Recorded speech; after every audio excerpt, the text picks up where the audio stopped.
الحمد لله وكفى وسلام على عباده الذين اصطفى أما بعد فأعوذ بالله من الشيطان الرجيم بسم الله الرحمن الرحيم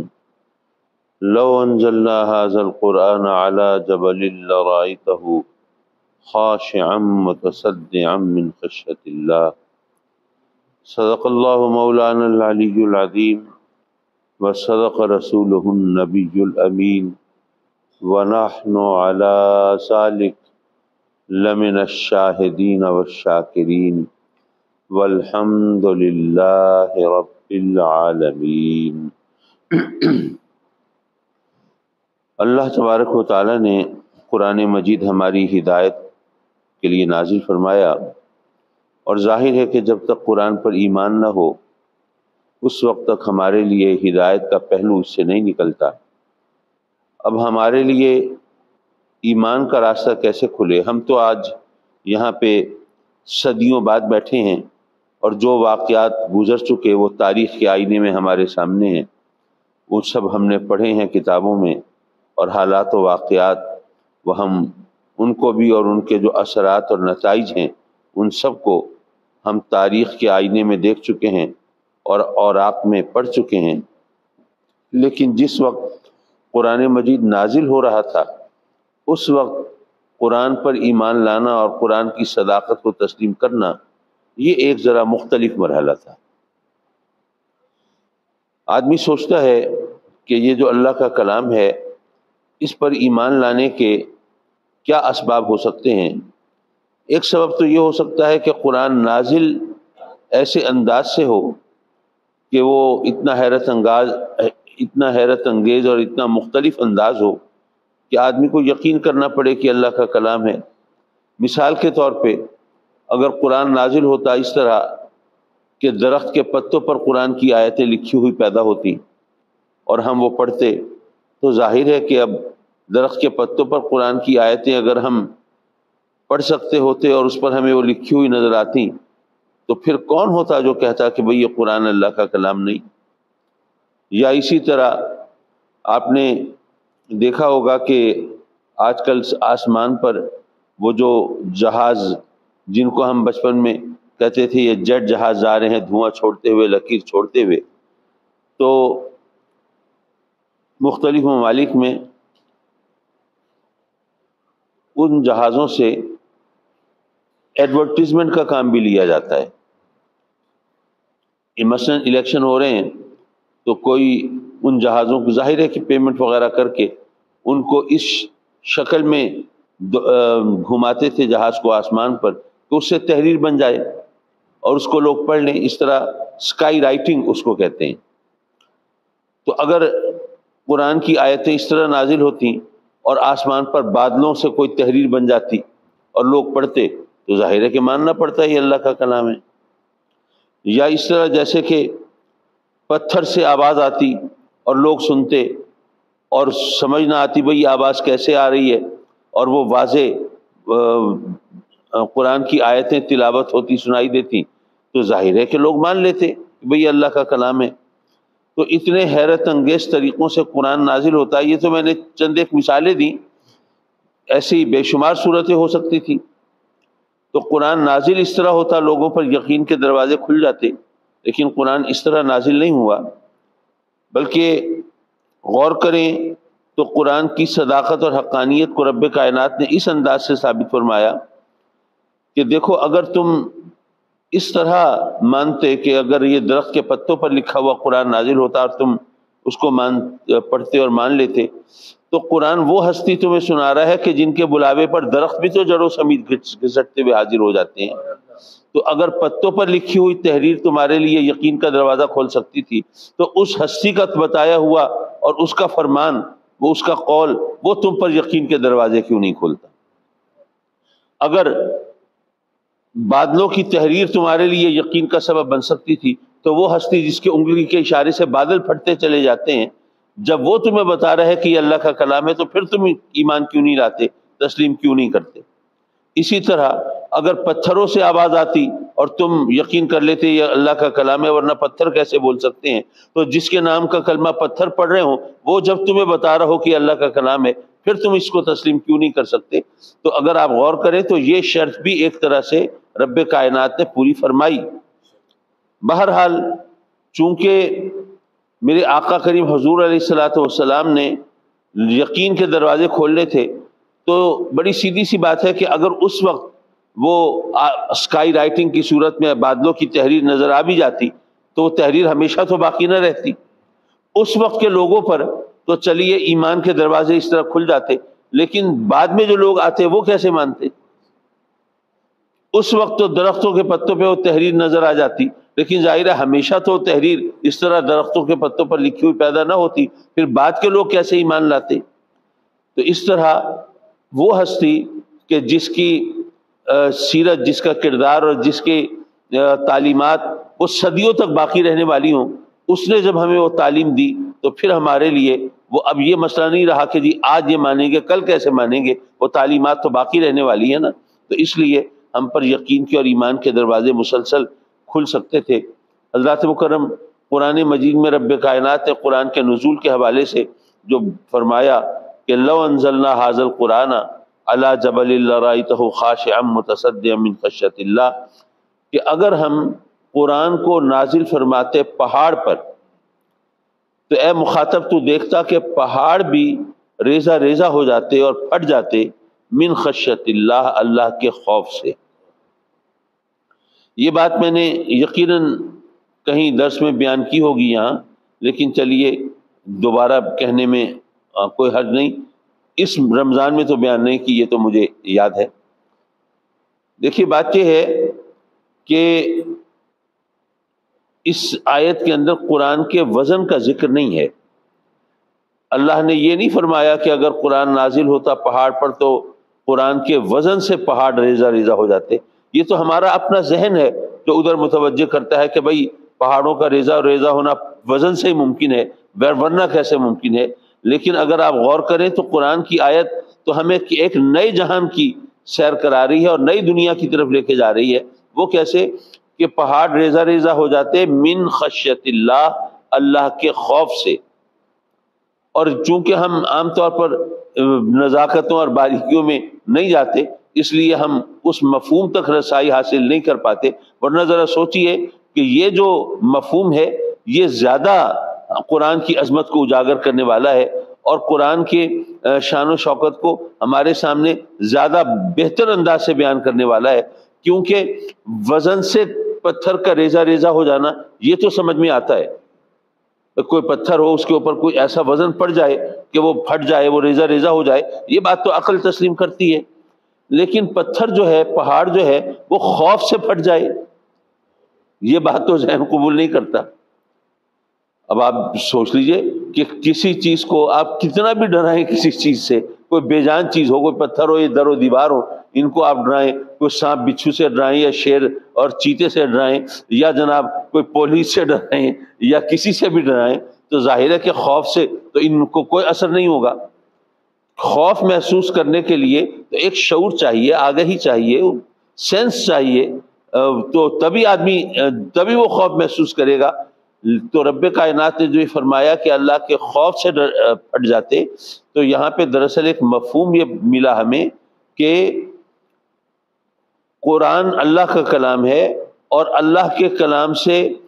خوف کا جو اثر ہوتا ہے وہ ایسا ہوتا ہے، اس کا اثر قبول کرنے کی صلاحیت بے جان چیزوں میں بھی ہوتی ہے، کیونکہ یہ اللہ کا کلام ہے نا، یہ خالق کائنات کا کلام ہے۔ جب یہ خالق کائنات کا کلام ہے تو پوری کائنات اس کا اثر قبول کرتی ہے، اور جس کے اندر رب کائنات نے جتنا اثر قبول کرنے کی صلاحیت رکھی ہے وہ اتنا اثر قبول کرتی ہے۔ جیسے بہت سے لوگوں کو تجربہ ہوگا کہ کوئی ہمارے پاس بھی لوگ آتے ہیں کہ جناب وہ جانوروں کے اندر بیماری پھیل گئی ہے، وہ کیا کریں؟ تو بعض اوقات ایسا ہوتا ہے کہ قرآن کی کوئی آیت وہ پڑھ کے اور وہ پانی پہ دم کر کے اور وہ جانوروں پر چھڑکیں یا ان کو پلائیں تو رب کائنات اپنے کلام کی برکت سے ان کو شفا دے دیتا ہے۔ بعض اوقات مریضوں کو، بلکہ وہ واقعہ، کیونکہ یہاں پر ایک ضعیف الاعتقاد ہونے کا ایک عام طور پر الزام دیا جاتا ہے نا جی، قرآن کوئی گھول کے پینے کے لیے تو نہیں آیا، قرآن تو ہدایت کے لیے آیا ہے، لوگ اس طرح بات کرتے ہیں۔ تو وہ واقعہ شاید میں نے یہاں سنایا ہو، جب وہ سانپ کے ڈسنے کا علاج، ابھی نہیں سنایا تھا؟ سنایا تھا، سبحان اللہ۔ چلیے میں تسلسل کے لیے دوبارہ عرض کرتا چلوں کہ پرانے زمانے میں اس وقت اگر لوگ سفر کرتے تھے اور سفر کے دوران کہیں رات ہو گئی تو ظاہر ہے کہ قیام کے لیے اس وقت ہوٹلز وغیرہ تو نہیں ہوتے تھے، کوئی پیئنگ گیسٹ ہونے کا بھی کوئی کانسیپٹ اس وقت نہیں ہوتا تھا۔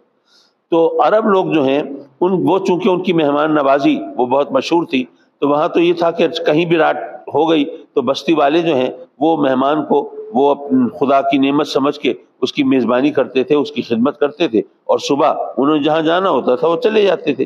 تو صحابہ کرام کی ایک جماعت جو ہے وہ کہیں جا رہی تھی، کسی بستی میں رات ہو گئی، وہ وہاں ٹھہرے، تو ان کو کی خاطر تواضع تو کر رہے ہیں، لیکن انہوں نے دیکھا کہ وہ بستی والوں کا جو رویہ ہے وہ اتنا پرتپاک نہیں ہے جیسے ان کو مہمانوں کی خدمت کر کے ان کو خوشی ہو رہی ہو، اور جناب وہ ان کی خدمت میں بہت مستعد ہیں، ایک خوش اخلاقی کا مظاہرہ اس انداز سے نہیں ہو رہا، خدمت ہو رہی ہے، مہمان ہیں۔ اب ان کو ذرا عجیب لگا کہ بھئی یہ ان کے طور طریقے یہ ان کی روایت کے مطابق نہیں ہیں، تو انہوں نے مجبور ہو کر پوچھ لیا کہ بھئی کیا بات ہے، کوئی مسئلہ ہے آپ کو،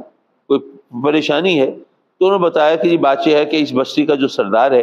وہ بہت اچھا آدمی ہے، غریبوں کا ہمدرد ہے، اور وہ ہمارے ہر دکھ سکھ میں شریک ہوتا ہے، اور اپنے سردار ہونے کا ہم پر روب نہیں جتاتا، بلکہ وہ ہمارے ساتھ ہمارے مل جل کے رہتا ہے، اور اس کا اکلوتا بیٹا ہے، اور آپ کے آنے سے پہلے اس کو ایک سانپ نے ڈس لیا، اور اتفاق ایسا ہے کہ ہماری بستی کے اندر جو سانپ کے ڈسنے کا علاج کرنے والا جو بندہ ہے اس کو دور ایک بستی میں لوگوں نے بلایا ہوا ہے، وہاں پہ سانپ کے کاٹے کا کوئی مسئلہ تھا، اب وہ وہاں گیا ہوا ہے، اب وہ آئے گا تو اس کو آتے آتے تو 1-2 دن لگ جائیں گے، لگتا ہے کہ سانپ ہے زہریلا، اور یہ 1-2 دن یہ بچہ جو ہے ٹھہر نہیں پائے گا، گزار نہیں سکے گا، یہ دنیا سے رخصت ہو جائے گا۔ اب سمجھ نہیں آ رہی کریں کیا کریں، تو کوئی اور صورت نہیں بن رہی اس کے جان چھوٹنے کی، تو اس لیے ہم سب پریشان ہیں کہ ہمارا محبوب سردار ہے اور اس کا ایک ہی بیٹا ہے اور اس کے ساتھ یہ ہو رہا ہے، اس وجہ سے ہمارے رویے میں آپ کو فرق محسوس ہو رہا ہوگا۔ اچھا، ان صحابیوں نے کہا کہ اچھا جی کیا ہم اس بچے کو دیکھ سکتے ہیں؟ تو اچھا چلیں ٹھیک ہے، آئیے چلیے دیکھ لیجیے۔ آپ دکھا دیا وہ بچہ، اس کے اوپر زہر کا اثر ہو رہا ہے اور وہ بیچارہ اس کی جان خطرے میں نظر آ رہی ہے، دیکھنے سے پتہ چل رہا ہے۔ یہ جناب ان سے کہتے ہیں اچھا آپ ایسا کریں کہ 1 پیالہ پانی دے دیں ہمیں، مہمانوں کی فرمائش ہے اور کوئی مشکل فرمائش بھی نہیں ہے، وہ دے دیتے ہیں 1 پیالہ پانی۔ وہ جناب اس پیالے پانی پر وہ کتنی بار، اب یہ مجھے صحیح یاد نہیں ہے، بہرحال 3 بار 7 بار کتنی بار سورہ فاتحہ پڑھ کے وہ دم کرتے ہیں اور اس سے کہتے ہیں کہ پانی اس بچے کو پلا دو۔ اب چونکہ وہ پانی ہے اور اس کو پلانے میں ان کو کوئی نقصان نہیں نظر آ رہا، تو مہمانوں کے دلجوئی کے لیے وہ پانی پلا دیتے ہیں۔ وہ پانی پلاتے ہیں تو تھوڑی دیر میں وہ بچے کے اندر بہتری کے آثار ظاہر ہوتے ہیں، اور اسی طرح وہ پانی اور پلاتے ہیں، اس کے اندر اور امپروومنٹ ہوتی ہے، اور دیکھتے دیکھتے چند گھنٹوں میں وہ ماشاءاللہ وہ اٹھ بیٹھنے کے قابل ہو جاتا ہے۔ تو اب تو جناب وہ ان بستی والوں کے خوشی کا بھی کوئی ٹھکانہ نہیں ہوتا، اور ان مہمانوں کے ساتھ ان کا رویہ بھی جتنا فدویانہ ہوگا آپ سمجھ سکتے ہیں۔ تو اللہ تعالیٰ اپنے کرم سے وہ ان کا جو جوگی کہیں سادھو کہیں جو بھی تھا، اس کے آنے سے پہلے اس بچے کو ٹھیک کر دیتا ہے، شفا عطا فرما دیتا ہے، اور اب جناب وہ بستی والے کہتے ہیں کہ جی ہم نے آپ کو اس طرح تو نہیں چھوڑنا جب تک کہ ہم آپ کی خدمت نہ کر لیں اور آپ احسان مندی کا اظہار نہ کر لیں۔ وہ کئی دن ان کو ٹھہراتے ہیں، خاطر تواضع کرتے ہیں، اور جب چلنے لگتے ہیں تو جناب نہ جانے کتنی بکریاں اور ان کے جو بھی سوغات ہوگی وہ نہ جانے کیا کچھ ان کی خدمت میں پیش کرتے ہیں، اور اس طرح ان کو رخصت کرتے ہیں۔ اب جب وہ مدینے میں واپس آتے ہیں اور وہ لدے پھندے آتے ہیں اور آقا کریم صلی اللہ علیہ وسلم کی بارگاہ میں حاضر ہوتے ہیں اور سارا واقعہ سناتے ہیں، تو میرے آقا کریم صلی اللہ علیہ وسلم 2 باتیں فرماتے ہیں۔ پہلی بات یہ فرماتے ہیں کہ تمہیں یہ کس نے بتایا کہ سورہ فاتحہ میں اللہ نے شفا رکھی ہے؟ اور دوسری بات، اب ان کا یہ خیال تھا نا صحابیوں کا کہ بھئی اب انہوں نے ہمیں مال دیا ہے، پتہ نہیں یہ مال ہمارے اس لیے استعمال کرنا جائز ہے یا نہیں ہے، اس کا کیا کرنا ہے. تو وہ انہوں نے آقا کریم سے اس بارے میں دریافت کیا تھا بتاتے ہوئے. تو میرے آقا کریم اگر یہ فرماتے کہ نہیں یہ بالکل ٹھیک ہے، جائز ہے، تو تب بھی مسئلہ تو حل ہو جاتا. لیکن آقا کریم نے اس کو یوں کہیے کہ ونس فار آل یہ سیٹل کرنے کے لیے فرمایا کہ ٹھیک ہے انہوں نے تمہیں تحفے دیے، اس میں جو میرا حصہ ہے وہ کہاں ہے. جو آقا کریم اپنا حصہ طلب فرما رہے ہوں، حالانکہ صحابہ کرام وہ تو اپنا سر دھڑ قربان کرنے کے لیے تیار ہیں آقا کریم کے لیے. تو ایک طرح سے ان کو یہ تسلی دلانا کہ یہ بالکل تمہارے لیے جائز ہے، انہوں نے اپنی خوشی سے دیا ہے اور تم اس کو استعمال کرو. کوئی چٹی لے کے نہیں آ رہے ہو تم ان سے، کوئی ان پر روب گانٹ کے اور زور زبردستی کر کے اور لوٹ مار کر کے تو نہیں آ رہے نا. تو انہوں نے اپنی خوشی سے دیا ہے تو تم اس کو استعمال کرو، اس میں کوئی حرج نہیں. تو اب پتہ یہ چلا کہ قرآن مجید کی بعض آیات کے اندر، بعض صورتوں کے اندر بعض اثرات ہیں. جیسے سورہ فلق اور سورہ ناس کے بارے میں آتا ہے کہ یہ جادو کے توڑ کے لیے بہت مفید ہیں. اور اتنا یعنی زیادہ اس کے بارے میں یہ ہے کہ جب سیدنا صدیق اکبر رحمۃ اللہ علیہ رضی اللہ تعالیٰ عنہ کے زمانے میں جب قرآن مجید جمع کیا جا رہا تھا تو اس وقت کچھ صحابہ کرام وہ بھی تھے جن کا یہ خیال تھا کہ سورہ فلق اور سورہ ناس جو ہے یہ قرآن مجید کی صورتیں نہیں ہیں، یہ تو وہ وظیفہ ہے جو آقا کریم صلی اللہ علیہ وسلم نے ہمیں جادو سے بچنے کے لیے عطا فرمایا ہے. تو وہ تو چونکہ اللہ نے اپنے کلام کی حفاظت فرمانا تھی تو اس لیے وہ تمام شرائط پوری کر کے اور وہ تمام معیار جو انہوں نے رکھے تھے قرآن مجید کی ثبوت کے لیے وہ تمام پورے ہوئے، اور اس طرح وہ ثابت ہوا کہ بھئی یہ قرآن ہے، اللہ کا کلام ہے، تو اس لیے وہ قرآن میں محفوظ کر لیے گئے. اور پتہ چلا یہ تو آخری صورتیں ہیں. لیکن یہ تو بہرحال معلوم ہو گیا کہ اس سے جادو ٹونے کا جو توڑ ہے وہ، اور آج تک ایسا ہوتا ہے، اور کم از کم ہمارے تجربے میں یہ چیز ثابت ہے کہ اگر یہ ذرا مستقل مزاجی سے یہ پڑھا جائے تو اس کا بہت فائدہ ہوتا ہے. اور ظاہر ہے کہ قرآن کا فائدہ تو اپنی جگہ ہے، لیکن پڑھنے والا جو ہے اس کا بھی تو کوئی عقیدہ، کوئی ایمان اور اس کی زبان کا اثر کوئی وہ بھی تو شمار ہوتا ہے نا. وہ واقعہ آپ نے شاید بارہا سنا ہوگا، میرا خیال ہے وہیں لے جا کے بات اپنی ختم کروں کہ حضرت بابا فرید رضی اللہ تعالیٰ عنہ کے حوالے سے یہ واقعہ مشہور ہے کہ ایک شخص آپ کی خدمت میں حاضر ہوا، غریب آدمی تھا، اس نے اپنی بچی کی شادی کرنی تھی، اس کے پاس وسائل تھے نہیں، پریشان تھا. تو آپ کی خدمت میں حاضر ہوا، حضرت کرم فرمائیں میری بچی کی شادی ہے، پلے کچھ نہیں ہے، تو اب یہ فرائض سے سبکدوش ہونا یہ بڑا اہم ہے، تو اس کے حوالے سے آپ کوئی رہنمائی فرمائیں. آپ نے کہا اچھا ایسا کرو کہ مٹی کا ایک ڈھیلا اٹھا لاؤ. اس نے آس پاس دیکھا، کوئی ڈھیلا نظر آیا، پیش کر دیا آپ کی خدمت میں.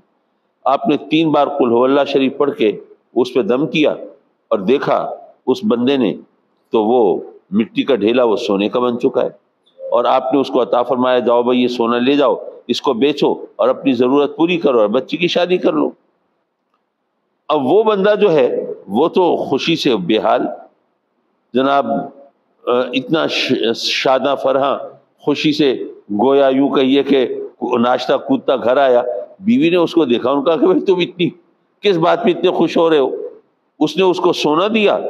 تو وہ بھی ظاہر ہے کہ اس پر بھی خوشی کی وہ کیفیت تاری ہوئی. اس نے کہا یہ سونا کیا ہے، میں تو سونا بنانے کا نسخہ لے کے آیا ہوں. اچھا وہ کیا؟ کہا نہیں ابھی اجالا ہے، ابھی نہیں، کسی کے سامنے ایسا نہیں کرو، ذرا ٹھہرو، صبر کرو. اور اس نے ایسا کیا کہ اس دوران کوئی 2-3 ریڑیاں مٹی کی اس نے اپنے صحن میں ڈلوا لی. اب بیوی حیران کہ بھئی یہ مٹی کا کیا کرو گے؟ تو ذرا ٹھہرتی جا نیک وقت، ذرا دیکھتی جا. اب جب اندھیرا چھا گیا اور ظاہر ہے کہ پرانا زمانہ تھا، اس وقت کوئی ٹی وی تو نہیں چل رہے تھے اور لوگ اس طرح راتوں کو جاگنے کے بہانے تو نہیں ڈھونڈتے تھے، لوگ سو گئے. اب جناب یہ بیٹھ گئے رات کو مٹی کے ڈھیر پہ اور اس بیوی سے کہا کہ بس دیکھتی جا ہوتا کیا ہے. اور انہوں نے قل ہو اللہ پڑھ کے وہ مٹی پر دم کرنا شروع کیا. اب اندھیرے میں نظر تو نہیں آ رہا، تو تھوڑی دیر کے بعد ذرا ہاتھ لگا کے ٹچ کر کے فیل بھی کرتے ہیں کہ بھئی یہ کچھ چینج آئی نہیں آئی. اب وہ ساری رات، وہ تو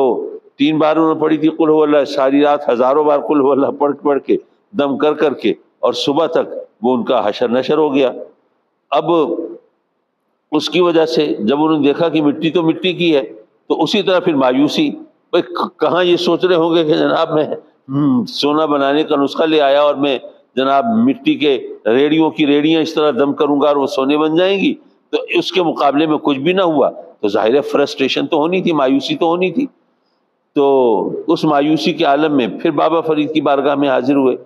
تو آپ نے دیکھا پھر چہرہ اترا ہوا ہے اور پریشان ہے، بھئی کیا ہوا؟ تیرا مسئلہ تو حل کر دیا تھا۔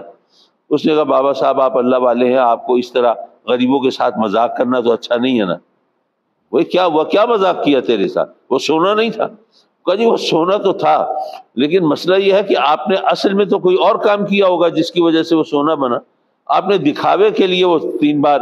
وہ قل هو اللہ شریف پڑھ کے اس پہ دم کر دیا، اور وہ جناب مجھے یہ لگا کہ آپ وہ قل هو اللہ کی وجہ سے سونا بنا ہے۔ اگر وہ قل هو اللہ کی وجہ سے سونا بنتا تو آپ نے تو 3 بار پڑھی تھی، میں تو ہزاروں بار پڑھ چکا،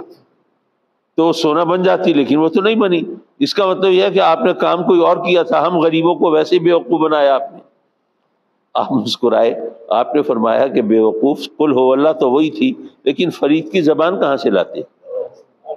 تو زبان کا بھی تو اثر ہوتا ہے نا۔ تو بعض لوگ وہ جو اگر کسی بتائے ہوئے عمل پر وہ کو اپنائیں اور وہ اس کو دہرائیں اور پھر اس کا کوئی اثر ظاہر نہ ہو، تو بعض اوقات ان کے یقین میں وہ فرق پڑنے لگتا ہے، دراڑ پڑنے لگتی ہے، اور کہتے ہیں کہ نہیں یہ ایسی ہی باتیں ہیں، لیکن وہ یہ نہیں سوچتے کہ وہ پڑھنے والا اس کے زبان کے اندر بھی رب کائنات نے کوئی تاثیر پیدا کی ہوگی۔ بلکہ یہ ہمارا تجربہ ہے کہ وظائف جو ہیں، وظائف بعض لوگ ایسے ہوتے ہیں ہمیں آ کے بتا رہے ہوتے ہیں جی میں نے فلاں وظیفے کا 1.25 لاکھ نکال لیا۔ اب ہمیں گھر میں کبھی کسی نے نہیں بتایا کہ اس طرح 1.25 لاکھ نکالنا چاہیے یا کچھ کرنا چاہیے، لیکن بہرحال لوگوں کے اندر اس قسم کے طریقے ہیں۔ تو اتنے لاکھ نکال لیا، اتنا پڑھ لیا، لیکن اس کا وہ اثر ظاہر نہیں ہوتا۔ وہ اس لیے کہ ایک تو وہ یقین کی دولت سے خالی ہوتے ہیں، اور دوسرا یہ کہ وہ اچھا پھر یہ بھی دیکھا ہے میں نے کہ بعض اوقات چونکہ ہماری عربی زبان ہماری نہیں ہے، تو پڑھتے ہوئے کوئی زیر زبر کی کوئی ایسی غلطی کر جاتے ہیں کہ جس سے وہ مفہوم اور معنی ہی بدل جاتا ہے۔ بلکہ بہت سے ساتھی ایسے جو کہ ماشاءاللہ پڑھے لکھے لوگ ہوتے ہیں، لیکن مسئلہ یہ ہے کہ اگر کوئی غلط چیز زبان پہ چڑھ جائے نا، پھر آدمی کو پتہ ہی نہیں چلتا کہ وہ غلطی کر رہا ہے۔ تو بہت سے لوگوں کو ہم نے دیکھا کہ وہ کلمہ غلط پڑھ رہے ہوتے ہیں اور ان کو احساس نہیں ہوتا۔ اور اس کی ذرا ایک آدھ وجہ بیان کر کے میں اپنی بات ختم کروں۔ دیکھیے بہت سے لوگ ہوتے ہیں جو کلمہ ان سے پڑھائیں، بیعت وغیرہ کرتے ہوئے کلمہ پڑھاتے ہیں، تو لا الہ الا اللہ کی بجائے الا اللہ پڑھ رہے ہوتے ہیں۔ اچھا ان کو ہم جب ذرا دوبارہ تیسری بار بھی کہلوائیں تو چونکہ زبان پر چڑھا ہوا ہے تو ان کو احساس نہیں ہوتا کہ ان کی کسی غلطی کی ہم نشاندہی کر رہے ہیں۔ ہم نے جو دوبارہ پڑھوایا ہے یا تیسری بار ان سے کہا ہے تو انہوں نے کچھ پڑھنے میں غلطی کی ہے، ان کو خیال ہی نہیں ہوتا، وہ اپنے خیال میں اسی طرح پڑھتے چلے جاتے ہیں۔ اسی طرح ایک غلطی یہ ہوتی ہے جب اذان سنتے ہیں نا تو اشہد ان لا الہ الا اللہ، اشہد ان محمد رسول اللہ، تو اب یہ عربی کی نزاکتیں ہیں کہ انا کی وجہ سے محمد کے دال پر وہ زبر آئی ہے، لیکن اب وہ جب یہاں اذان میں سنتے ہیں انا محمد رسول اللہ تو وہ کلمے میں بھی لا الہ الا اللہ محمد رسول اللہ پڑھ رہے ہوتے ہیں۔ وہ یہی سوچتے ہیں کہ بھئی اذان میں اس طرح پڑھتے ہیں اور روز سنتے ہیں دن میں 5 مرتبہ تو یہ لفظ ایسے ہی ہوگا، تو وہ ان کی زبان پہ چڑھ جاتا ہے، حالانکہ کلمے کے اندر لا الہ الا اللہ محمد الرسول اللہ ہے، لیکن اذان کے اندر تکبیر کے اندر جب پڑھا جائے گا تو وہ عربی کی قاعدے ہیں ان کے مطابق وہ وہاں پہ پیش کی بجائے زبر آ جاتا ہے۔ تو اسی طرح بعض اوقات ایسا ہوتا ہے کہ جب ہم حرف ندا کے ساتھ پڑھتے ہیں یا رسول اللہ، جب یا رسول اللہ کہیں گے تو رسول کے لام پر زبر ہوگا، لیکن صرف رسول اللہ پڑھیں گے تو لام پر پیش ہوگا۔ تو اب کلمے کے اندر پڑھتے ہوئے بعض اوقات لوگ وہ یا رسول اللہ سن کے وہ لا الہ الا اللہ محمد الرسول اللہ پڑھنے کی بجائے محمد الرسول اللہ پڑھنے لگتے ہیں۔ تو اس لیے ہمیں اس حوالے سے ذرا توجہ رکھنی چاہیے، نہ تو اگر زیر زبر کی غلطی ہو نہ تو وظیفے میں فائدہ ہوگا، اور بعض اوقات خدا نہ خواستہ معاذ اللہ کوئی معنی کے اندر ایسی تبدیلی آ جائے جو آدمی کو بعض اوقات کفر تک لے جاتی ہے، تو اس سے ہمیں ذرا احتیاط کرنی چاہیے، بچنا چاہیے۔ تو اگر قرآن کو وظیفے کے طور پر پڑھیں تب بھی، اور ویسے ظاہر ہدایت کے لیے پڑھیں تب بھی، اس کی صحیح ادائیگی بہت ضروری ہے۔ اللہم صلی علی سیدنا و مولانا محمد وعلی آل سیدنا و مولانا محمد وبارک وسلم وصلی علیہ۔ ربنا آتنا فی الدنیا حسنہ وفی الآخرۃ حسنہ وقنا عذاب النار۔ میرے مولا اپنے کرم سے ہمیں قرآن کے انوار و تجلیات سے بھرپور حصہ عطا فرما اور قرآن کی برکتیں ہمارے شامل حال فرما۔ مولا ہمیں قرآن کی سمجھ بھی عطا فرما اور اس پر عمل کی توفیق بھی عطا فرما، اور ہماری کہیں کوئی کوتاہی ہو تو اپنے کرم سے درگزر فرما، سب کی حاجت روائی کر دے، مشکل کشائی کر دے، جو بھی مشکلات ہیں آسان کر دے، جو بھی معاملات ہیں درست فرما دے۔ میرے مولا ان کی جو بھی حاجتیں ہیں وہ بحسن و خوبی پوری فرما دے، اور اپنے کرم سے ہمیں اپنی رحمتوں سے محروم نہ کرنا میرے مولا، اور اپنے انعام و اکرام سے سرفراز فرمانا۔ آمین آمین آمین یا رب العالمین۔ وصلی اللہ تعالی علی خیر خلقہ ونور عرشہ محمد وآلہ وصحبہ اجمعین، آمین برحمتہ۔